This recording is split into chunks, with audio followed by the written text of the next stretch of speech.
Well, March is National Sleep Awareness Month, and we hear that more than 1/3 of U.S. adults routinely sleep fewer than 6 hours a night. Probably a lot of you saying, that's me, a lot less perhaps. So Matt Ramsey is here with some tips from QualChoice to help us all get a better night's sleep. Yes, as you know, March is National Sleep Awareness Month, and so we all could use more sleep. For sure. Yeah, definitely. And so, but actually 1 in 3 adults actually don't get enough sleep at night, and the CDC recommends that we get 7 or more hours of sleep at night. I know I didn't get 7 hours. Did you get 7 hours? No, I didn't get 7. And when do you ever talk to anybody who says, oh, I got a good night's sleep, I slept 8 hours? Exactly. Never happens. Exactly. It's so hard to do nowadays. Yeah. But there's so many great benefits of sleep. I mean, you know, improved memory, better heart health, less stress, and then, you know, we're also at the tail end of flu season right now, and it also boosts immunity as well. And so there's so many great benefits. So we've got some tips here that hopefully will be able to give you great, you know, better sleep at night. Right. And so we're going to start first off with developing a sleep routine. Okay. And so it's a lot easier said than done, but you know, sleep is one of the 3 main pillars of health. And so we have sleep, exercise, and diet. And so you know, do those 3 things, for the most part, you'll be healthy. Yeah.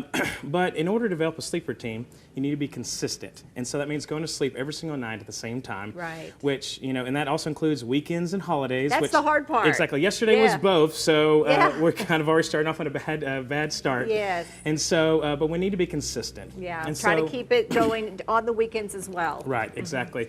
Next, we have exercise. And so, you know, more exercise that we do, the better sleep we're going to get. And so, but we need to keep in mind that we don't want to exercise right before we go to bed, because that's going to increase our energy, and it's going to be harder for us to kind of wind down. And so we want to make sure we exercise with plenty of time before we go to bed. So a couple hours or a couple hours just before. so you got a chance to kind of rev down from your exercising. But you're right, when you do exercise, you sleep better at night. I think everybody notices that. Yeah. Yeah. And the next, we want to kind of change your diet.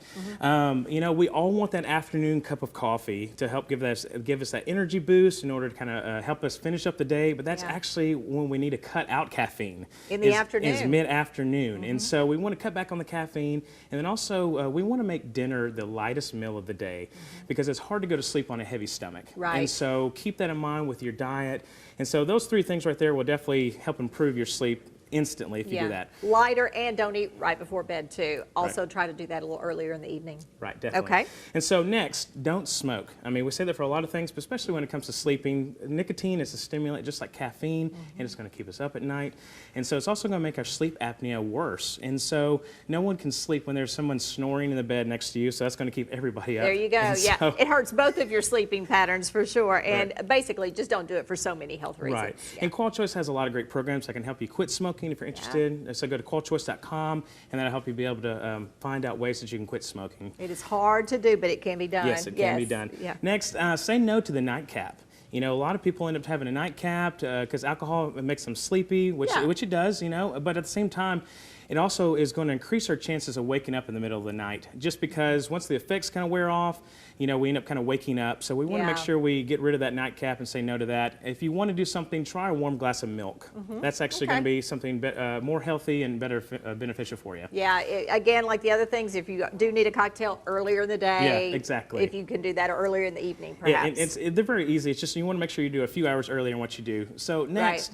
I've been guilty of this, you know, is in the bed, scrolling on my cell phone, checking out social media. Yeah. And so it's so easy to do. You just feel like you want to wind down, catch up on the news for the day, but that's actually not what we need to do. Right. You know, we need to cut out an hour before we want to go to sleep. We want to power down and turn off all our electronic devices, just because it's going to help us wind down a lot better and easier at night. It's activating your brain. Yeah, I'm guilty too. Let me check email one more time. Be sure I haven't missed anything for tomorrow morning, but we really don't need to do that. It can wait most times. Definitely. The next one's pretty funny, is that it's hog your bed. And basically what this means is that if you have pets, don't allow your pets to sleep in your bed. I've been guilty of that. You know, for the longest time, my dog slept in the bed with me. But it's so, you know, hard to kind of, you know, get out of that pattern and habit, but you want to, because it's going to help you get more sleep at night. And so I had to break down and buy my pet a dog. Their own bed. Their own bed. I had to buy my dog a bed so I can get a better sleep, and it's changed my life. So, has it really? It really has. Guilty as well. Yeah, so we'll try to do that. About 30 seconds left. You got a couple more. Yeah, a couple more. I mean, the biggest one kind of left is just make sure that your bedroom is a place that's very very relaxing because, you know, a lot of times we end up having our bed for working and eating and, you know, watching TV and doing all these things, but we want to have our bedroom a place of rest and peacefulness. And so if we're entering our bed as a place of peace and restfulness, we can end up getting sleep a lot easier and better instead of just constantly keeping our minds active. Don't work in there, don't watch TV as well. So your brain thinks time to go to sleep. Right. Okay. Definitely. And then as dark as possible. I know Yes. you've mentioned that. And I wear an eye mask because I try to sleep during the day some. That helps. Definitely, for sure. We want to keep it as dark as possible because light actually tells our brain that it's time to wake up. And so any type of ambient light from a cell phone or a computer screen or anything else is going to cause us to wake up in the middle of the night. So we want to make sure that that's definitely, you know, we cut that out, and we want to make our bedroom as dark as possible. Yeah, those dark curtains, and then like you said, even just devices can do that. Okay, great advice, I think. And of course, Qual Choice is the place to go for more tips on really any health problems. Yes, qualchoice.com will definitely be able to give you more tips on better sleep at night, and then also any other health tips you might have as well. Yeah, you mentioned smoking, stop smoking as well, especially go get advice on that at qualchoice.com. Thank you, Matt. We thank you so appreciate much. it. Thanks I'm for ready having to go us. to bed right now after all this.